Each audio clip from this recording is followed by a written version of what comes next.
આ વર્ષે 12 નહીં પણ 13 મહિના છે, કેમ કે આ વર્ષે જેઠ મહિનામાં અધિક મહિનો આવે છે અને આ અધિક માસનું ખૂબ જ મહત્ત્વ છે.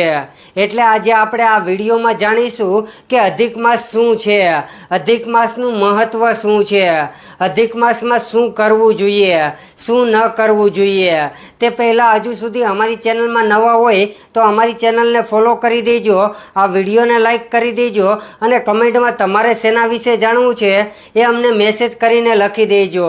હવે આપણે જાણીએ કે અધિક માસ શું છે. હિન્દુ કેલેન્ડર ચંદ્ર ચક્ર પર આધારિત છે. તેમાં આશરે 354 દિવસ છે, જે સૌર વર્ષ કરતાં લગભગ 11 દિવસ ઓછા છે.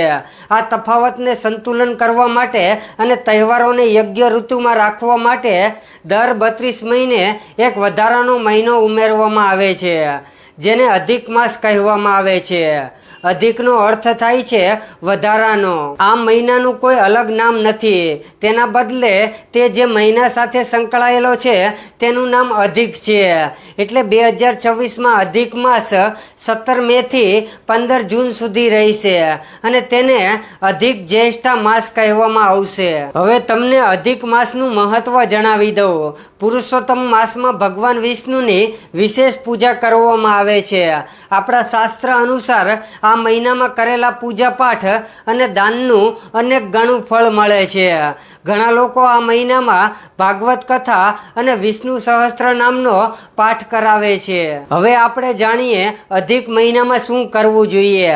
ભગવાન વિષ્ણુની પૂજા અને ઓમ નમો નારાયણ આ મંત્રનો જપ કરવો જોઈએ. મંદિર કે તુલસી ક્યારે દીવો મૂકવો જોઈએ. અધિક માસની કથા વાંચવી કે સાંભળવી જોઈએ.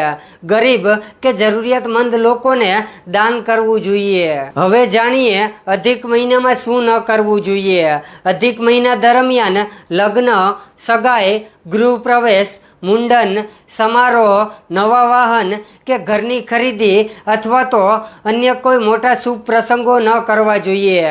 એવું કહેવાય છે કે આ મહિના દરમિયાન આ પ્રવૃત્તિ કરવાથી સમસ્યાઓ આવી શકે છે. અને આવા જ સનાતન ધર્મ સાથે જોડાયેલા વિડીયો જોવા માટે આજે જ અમારી ચેનલને ફોલો કરી દેજો, આ વિડીયોને લાઈક કરી દેજો અને કમેન્ટમાં તમારે શેના વિશે જાણવું છે એ લખી દેજો. જય માતાજી.